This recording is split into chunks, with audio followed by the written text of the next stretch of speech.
What happens to film franchises after they die? Do they cease to exist? Do they merely take on another form? The book just slid out. What? Holy that just slid out. No way!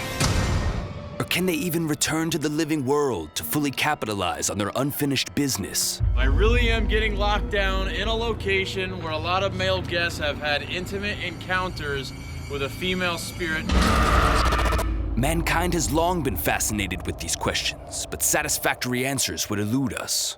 Until the release of Ghostbusters, the monster hit comedy film that quickly soared to box office success in 1984 and cemented its place in pop culture forever. Much like its fictional paranormal exterminators, however, the Ghostbusters film series went out of business fairly quickly. Its first sequel was almost universally considered a disappointment and all but killed the mainline franchise for over 25 years. While fans grieved the loss of these cherished characters and continued to hold out hope for a triumphant return, things would only get more horrifying when the series was finally resurrected to haunt audiences once more. Despite repeated efforts, none of the subsequent installments have been able to recreate the cultural or commercial impact of the original Ghostbusters, and future prospects don't exactly appear too promising either. Buster makes me feel good. Makes me feel good. So why has the instantly iconic first movie never had a sequel that lived up to its legacy? And does this new generation of Ghostbusters represent a new life for the franchise? Or is it merely an apparition, some kind of spectral residue of its former self? How about a little music? The idea that eventually became Ghostbusters first took root in the crystal skull of comedian, actor, and amateur paranographer Dan Aykroyd. To understand spirits and phantasms, you have to take into account the Big Bang, what people are saying about parallel dimensions, and Drawing on his interest in all things otherworldly, he was inspired to update the old formula of the ghost comedies for the 1980s with a jolt of science fiction. After writing a lengthy first draft of the script, Aykroyd pitched his grand vision of futuristic interdimensional pest control workers to director Ivan Reitman, who was immediately interested, but also adamant that it needed serious reworking to make certain elements like the giant demon Marshmallow Man more believable for audiences. He brought in his frequent collaborator Harold Ramis, also an accomplished director in his own right, to help Aykroyd refine the script into a funnier, yet still incomplete state. Impressed by the team's proven track record of profitability, Columbia Pictures agreed to produce the film without a finished screenplay, giving it one of the biggest budgets ever allocated to a comedy at the time, but under the condition of an extremely tight 13-month deadline. As the hectic production kicked off, changes to the script were still being made on set from day to day, much to the glee of the veteran SNL and Second City cast, who often preferred to substitute their own improvised lines anyway. None more so than one Billiam J. Murray, who, in a foreboding sign of things to come, only agreed to do the movie under an informal handshake deal with Aykroyd that seemingly could have been broken at any time. Even the title was yet undecided, as legal issues over a short-lived sitcom called The Ghostbusters forced them to consider some terrible alternatives, like Ghost Stoppers, Ghost Blasters, and even Aykroyd's original name, Ghost Smashers. Ghost Stoppers! Blasters? Blasters. Ghost Blasters! But as we all know, the film formerly known as Ghost Humpers tells the story of a group of friends and colleagues, true believer Ray Stantz, super nerd Egon Spangler, and smarmy skeptic Peter Venkman, who are kicked out of their university positions as paranormal researchers and decide to forge their own ghost extermination service. After a slow start, business mysteriously begins booming, as New York experiences a significant increase in psychic activity. Suddenly, all manner of ghosts, spirits, and spookies are appearing around the city. It's up to the fledgling Ghostbusters with their new recruit Winston Zeddemore to save New York from the wrath of an ancient Sumerian god called Gozer the Gozerian. No, you must die! Eventually, they succeed in rescuing the city from the apocalypse and low blood sugar, and are hailed as heroes by the citizens.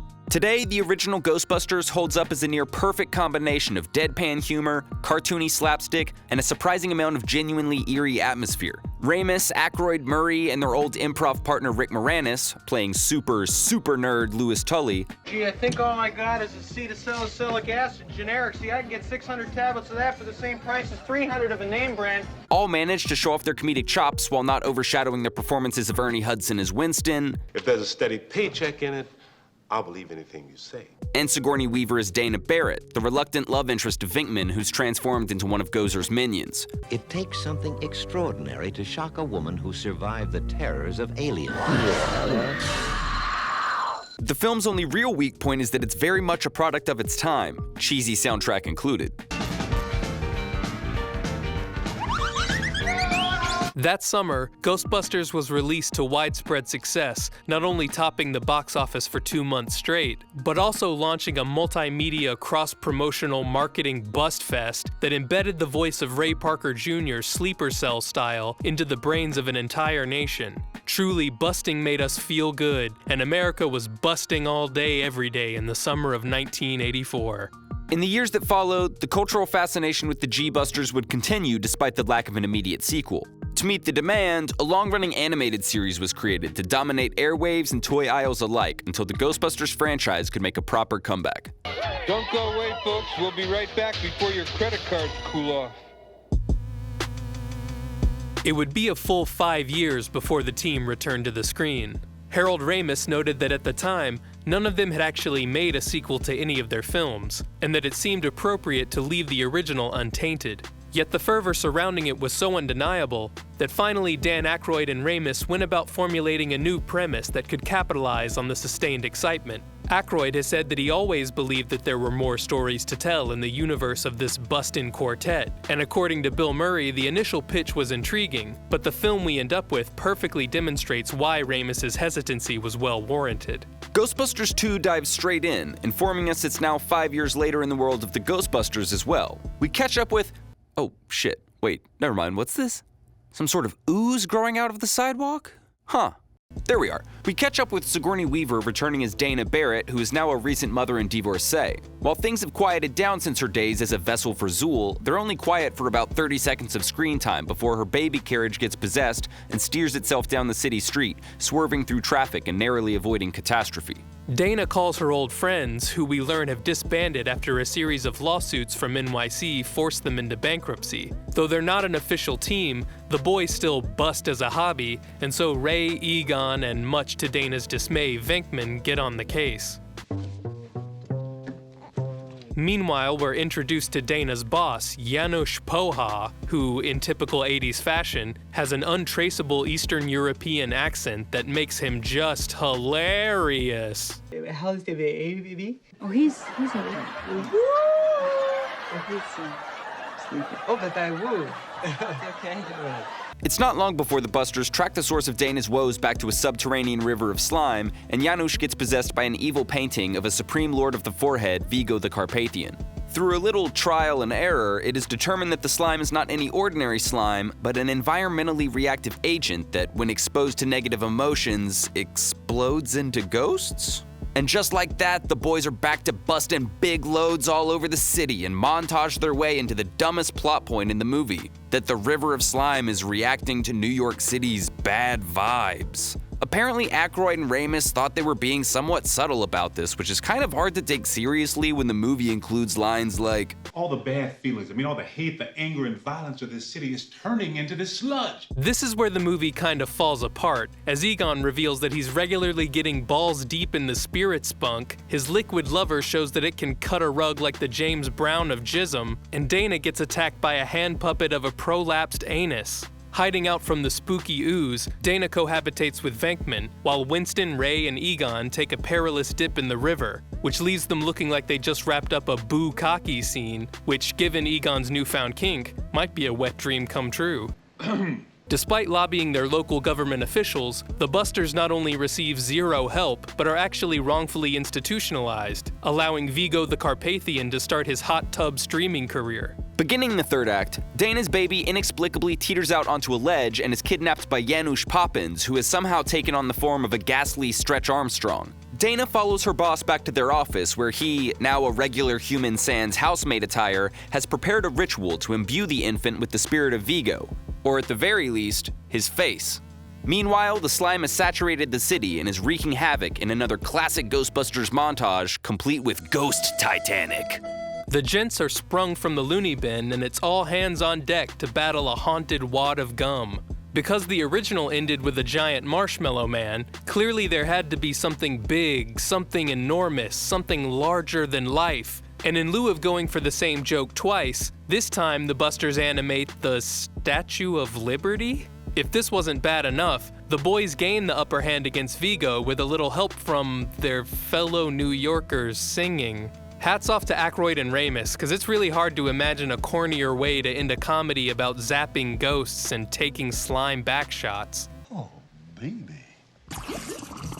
The combined stupidity of the song, along with a little help from our old friend Louis Tully, who's spent the last 45 minutes of the movie swapping spit with Janine, allows the Ghostbusters to banish Vigo back to the realm of 2006 photo booth effects, where he explodes like he's a discarded beer can in an episode of Aqua Teen Hunger Force.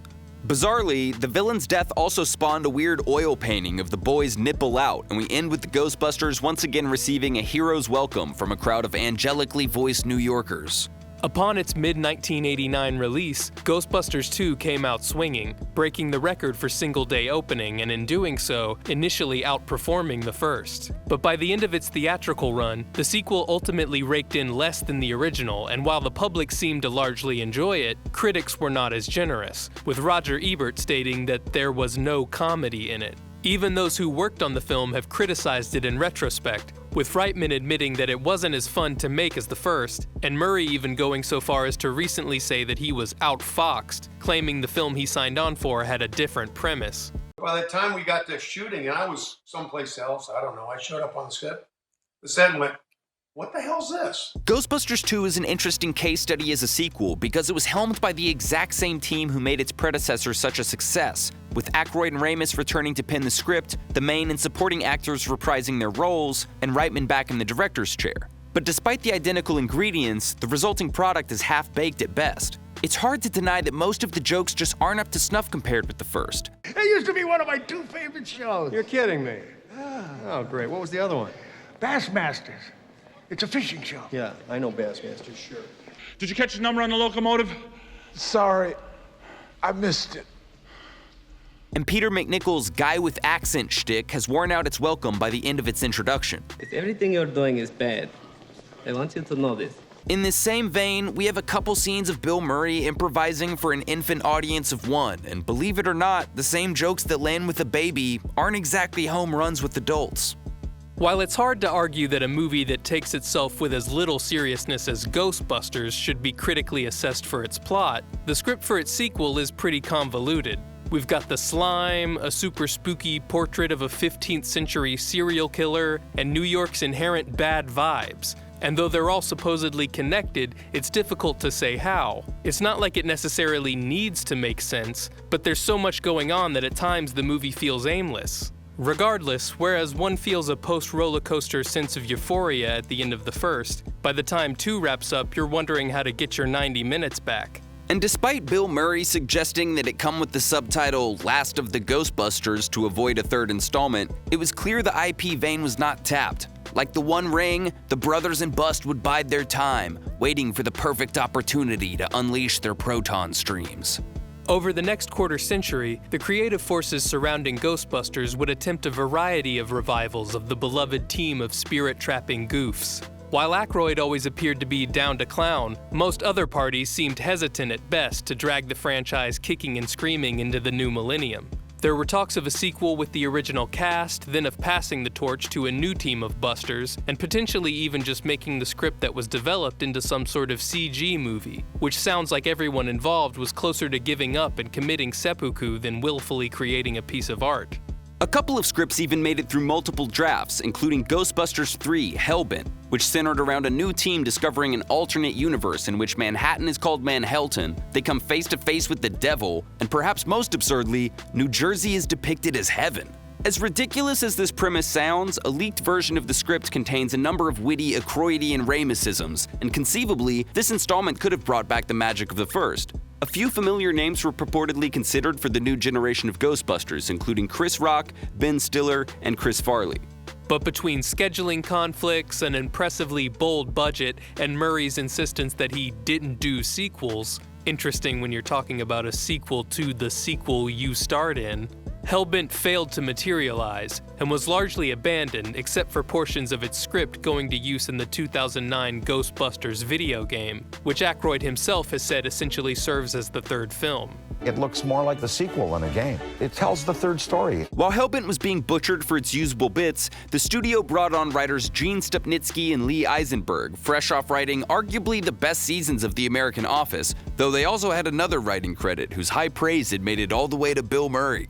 Stupnitsky and Eisenberg's script was to serve the same purpose as Hellbent, introducing a new team and setting the stage for a new era of busting. After a rewrite from Ethan Cohen, who had written on Idiocracy and Tropic Thunder, it appeared as though this incarnation might actually make it to the screen with Reitman set to direct. But in 2014, Harold Ramis passed away. With an indisputably integral member of the writing and ghostbusting team gone, Reitman stepped down, unable to imagine a third installment without its bespectacled brainiac, and the production was once again left in disarray. With Reitman out of the picture, the studio, now owned by Sony, doggedly continued trying to find someone, anyone, willing to helm a new Ghostbusters film. After being rejected by some of the most promising up-and-coming comedy talent, their wild goose chase led them back to Paul Feig, creator of the cult favorite series Freaks and Geeks, who had also turned down the job multiple times. I had been contacted several times about doing a sequel for Ghostbusters, and I just kept turning it down because I didn't know how to do it, and scripts had been written, but I couldn't figure out how to do it. I wasn't excited about it. After repeated appeals, Feig agreed to direct, but only if he could throw out the previous 2 decades worth of screenplay developments and start over from scratch, as in rebooting the franchise completely. Perhaps in a vain attempt to repeat his greatest success of directing Bridesmaids, which starred an all-female ensemble of highly lauded comedians, he recast Kristen Wiig and Melissa McCarthy and tapped some additional SNL alum in Kate McKinnon and Leslie Jones to fill out the team. Feig then giddily rushed to Twitter to share his newfound excitement, and perhaps all too predictably, sparked a wave of backlash from reactionary fans who were either too attached to the long-awaited Ghostbusters 3 to accept a complete reboot, or simply unaware that women can bust just like the guys. But the controversy was only amplified to historic levels when the impressively unfunny trailer was released, fueling displeased fans and internet weirdos alike to downvote it in massive numbers.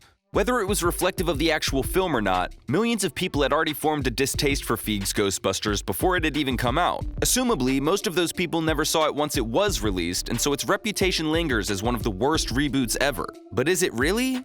Well, no. But it's not good either. The film begins in strikingly similar manner to the original, giving us our first glimpse of paranormal activity before we're drum-rolled into the theme song and the opening titles. And right away, the negative comparisons with the first movie are apparent. The original's main titles had personality, and the logo instantly communicated something about the tone to the audience. The reboot's main title is a bland sans-serif typeface slapped onto stock footage of skyscrapers. It doesn't exactly feel like you're about to watch a fun horror comedy movie. You may as well be watching an ad for a real estate agency. The theme song then awkwardly fades out before RPJ can even get out the opening lines.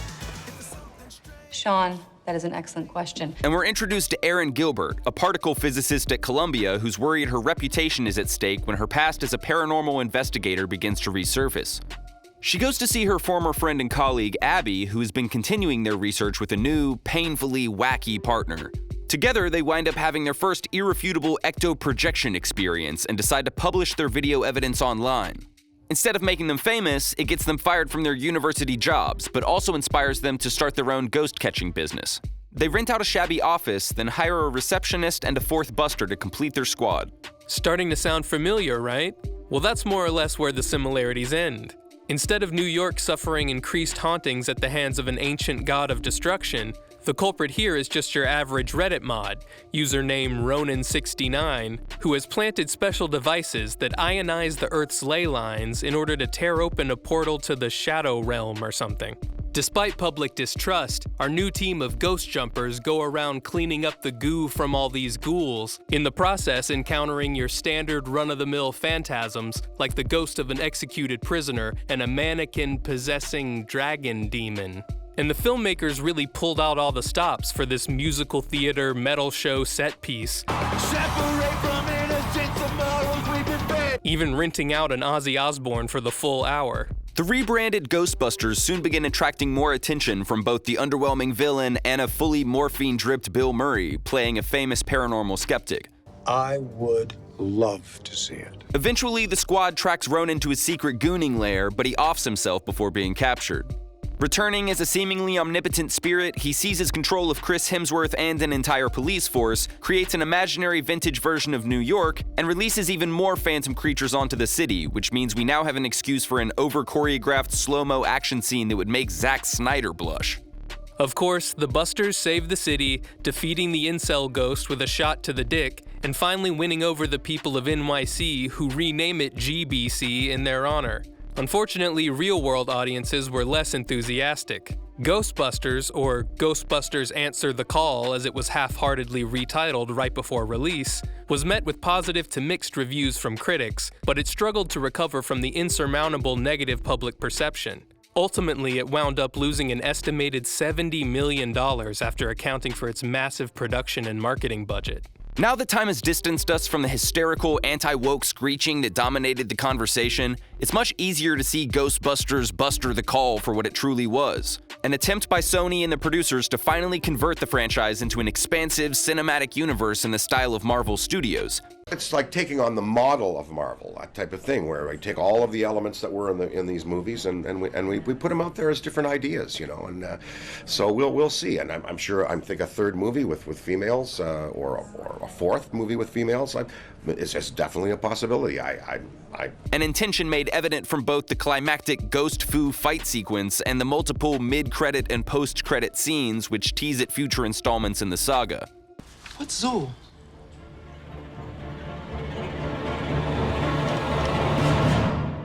To be fair, the foundation of Feig's incarnation has components that are structurally sound, most notably the character of Aaron Gilbert, who may be our Venkman analog for this version, but who actually has a more realized character arc and motivation for being interested in her research. Had Feig known what to do with this potential, she could have conceivably been worth following into a sequel. However, fate had other plans for the would-be GCU. That sounds like a franchise nobody ever wanted.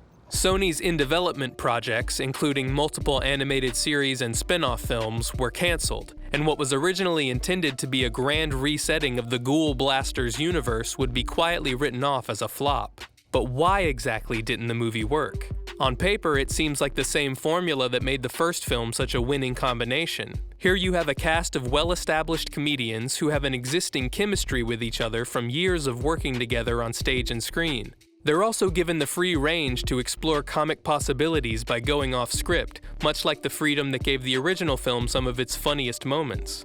Is this true? Yes, it's true. This man has no dick. The problem is that the first Ghostbusters was more than a product of mere chemistry, it was damn near alchemy.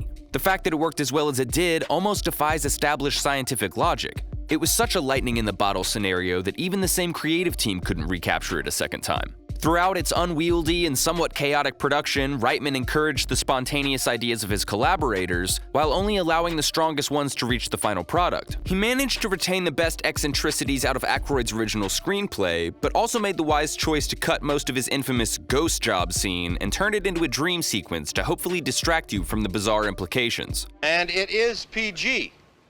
I'm fucking telling you, it's PG. Paul Feig, on the other hand, never seemed to know when to stop himself or the cameras. Let's try anything, and we'll exhaust it. I mean, the crew always wants to murder us at the end of every take because just like, we're laughing and all this stuff, and they're just listening, they're like, they don't think it's funny at all. With the original Ghostbusters, a line of dialogue might be improvised here or there, but in the reboot, it seems entire scenes have been sloppily constructed from endless takes of riffing. Hey, you big dummy! Hey, yeah, you stupid specter! You big baby! You're a baby loser! Kevin, there's an interesting name. Kevin, there's a name that you don't hear. Hello, paper. Look at the paper. Ooh. Sunday papes. Man, it smells like burnt bologna and pork rinds. Man, it smells like flat irons and burnt pork rinds down there. Burnt kibasas and curling irons. You don't even seem like you have a plan! Yeah, bird! How you like that? Take that! Yeah, all of them. You're getting all of the fingers. It was kind of ridiculous. The fact that Paul Feig had any footage to actually cobble together a film is shocking. Even the actors seemed to be uncomfortable with this casual Friday style of filmmaking at times, but Feig would just reassure them and keep rolling. Surely something funny will happen, right? That was great. It was really good. As we were shooting, she would come up to me daily for a while and then weekly going like, I don't know what I'm doing. I don't know what this character I'm playing is. I thought originally she was going to be Jane Lynch, and then I thought she was going to be this. And I said, I know. And I'm making you kind of play yourself. And she's like, I don't know if I'm comfortable doing that. I said, well, you're going to have to be comfortable doing it because that's what we're doing. Suddenly it's like, ha ha, and doing her crazy laughs as Jane Lynch, and then there's Hillary showing up. And I was like, okay, let's stop, because I don't think this is fair to you because you're not getting a chance to spread your wings. Feig also shoulders the questionable decision to completely scrap the previous continuity, instead of taking the boring but safe route of soft rebooting it. His trepidation was understandable, but his timing couldn't have been worse. After years of being baited and teased with rumors of Ghostbusters 3 reuniting their favorite childhood icons, the hopes of many fans were permanently dashed following Harold Ramis's untimely death. Then, just a few months later, Paul Feig excitedly sends out a tone-deaf tweet informing them that the long-awaited third Ghostbusters won't feature any of the existing characters at all, just some lazy fan service and a tacked-on tribute to Ramis. This perfect shitstorm meant that Answer the Call never really stood a chance. Only a generation-defining masterpiece could have fought off that level of internet dogpiling, and Callbusters was certainly no masterpiece. But it does at least have a couple of decent jokes among the numerous ones that fall flat. Ed Mulgrave died 15 years ago. Yes. That's awesome. Dead for 15 years. I just saw him today. Oh, so who is this? But that's Ed's son, Ed Jr.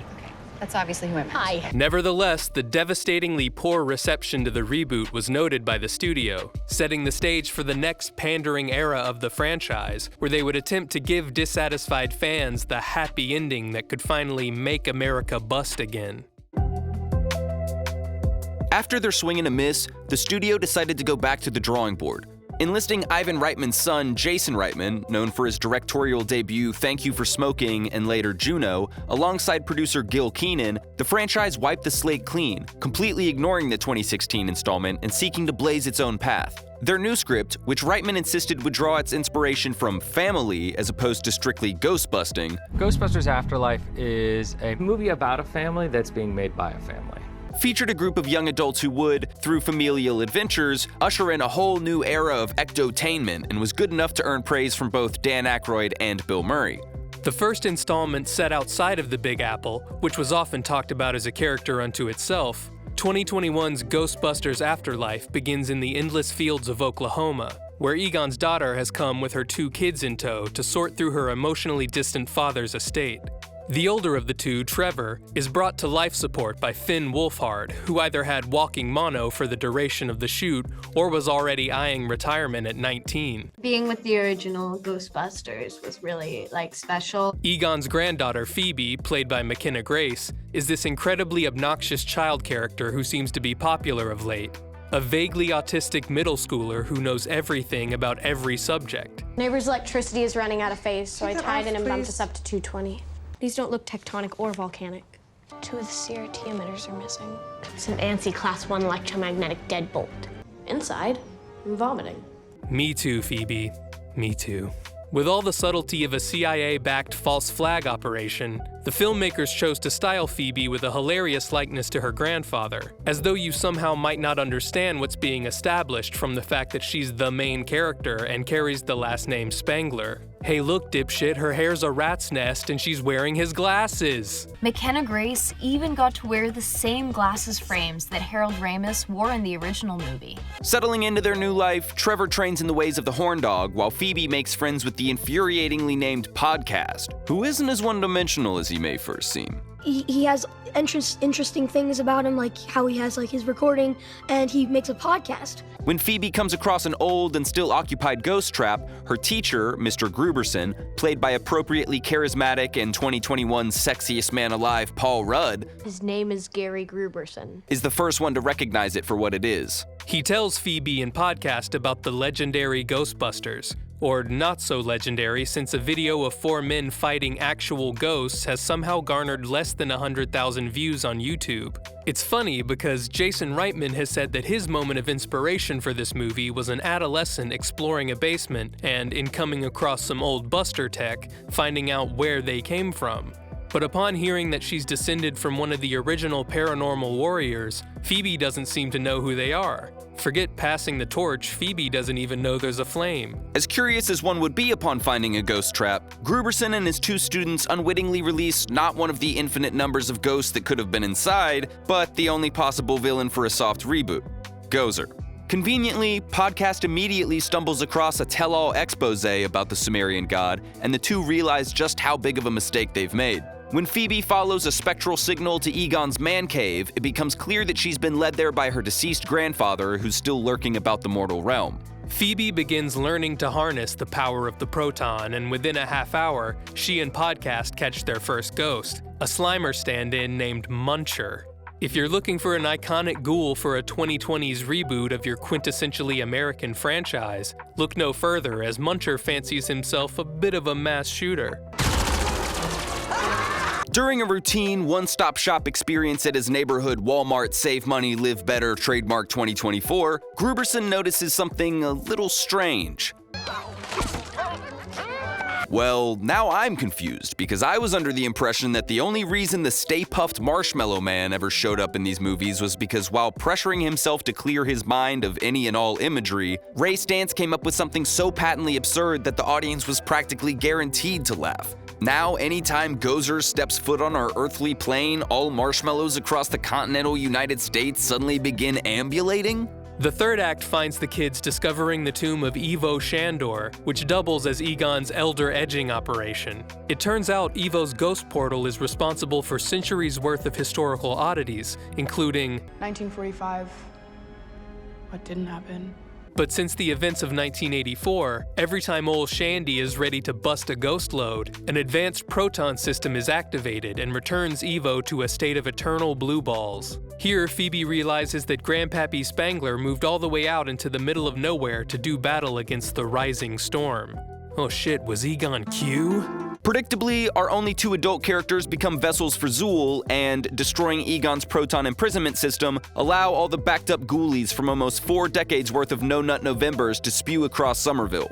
Learning that Egon had a contingency plan for such a catastrophe, our new generation of busters suit up, put the pedal to the ecto-metal, and get to busting ghosts. Invoking the embarrassingly bad Guardians of the Galaxy formula, Phoebe ambushes Gozer with her tism, telling all the bad jokes she's memorized to compensate for her lack of social skills. Mercifully, it takes all of about 90 seconds for the middle schooler to gain the upper hand against our villain, leading Gozer to the family farm and into Egon's trap. For the crescendo, Ray shows up with Winston and Venkman in tow, and they unleash their streams to help battle Gozer. Unfortunately for them, the Sumerian deity of death has been watching tape while cooped up, and has learned to uncross proton streams. As Voldemort and Gozer and Phoebe go tip to tip, we garnish the scene with the cherry topping the reboot sundae, and Egon's ghost returns to help characters and audience alike bust.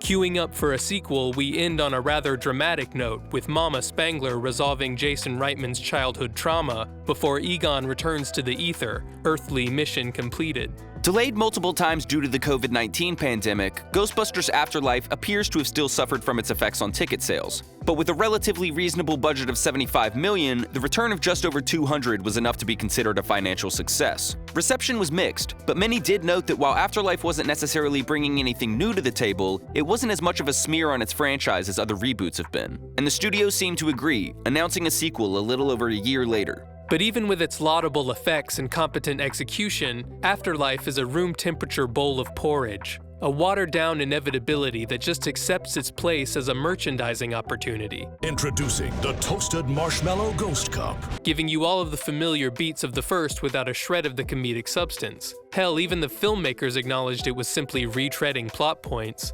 In one way, the movie ends with the trapping of Gozer, but we've seen that before. It's like many reboots of late. A plot so similar to the original it could be described as plagiarized, a borderline offensive number of callbacks, and cameos from all your favorite elderly heroes. And despite the decades of planning to hand off the uniforms to a new cadre of stream-wielding cadets, this new Gen Z team just isn't as ghost-bussin' as their predecessors. At this point in its living death, Ghostbusters has mostly been reduced to a product, preying on your childhood memories in order to extract more money from your wallet. The original film came from a genuinely creative place, with Aykroyd drawing on his passions and interests and bringing together a dream team of familiar creative partners to give it life. But even he wasn't naive and recognized the bank-busting potential early on, something he's certainly gotten more interested in exploiting over the years. It's a very toyetic property. Yeah, toyetic. Almost from its inception, the Soul Shooters franchise had been expected to cross over into other media and become the commercial juggernaut that it ultimately proved to be. I'm walking around here saying, let's do a series, you know, Thursday nights at 9:30, Ghostbusters. But for some, even that success wasn't enough. Columbia Pictures and Sony had grown frustrated over the years as the original creative team repeatedly failed to find the unanimous agreement required to move ahead with more Ghostbusters sequels. And once Ramis died in 2014, it seemed the frustration had finally reached Dan Aykroyd and Ivan Reitman as well. That same year, they decided to sell all of their intellectual property rights to Sony, who founded a subsidiary company called Ghost Corps to flood the market with Ghostbusters content.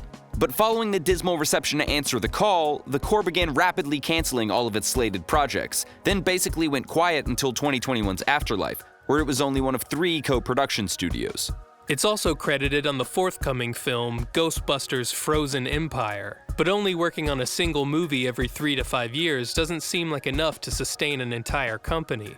Turns out, Ghost Corps was an especially appropriate name, as it represented the ultimate corporatization of the Ghostbusters series, and because it's now an actual corpse. It seems to serve as little more than a shell corporation, maintaining the Ghost Jabbers website and YouTube channel, and haunting the Sony Pictures lot with its wailing cries.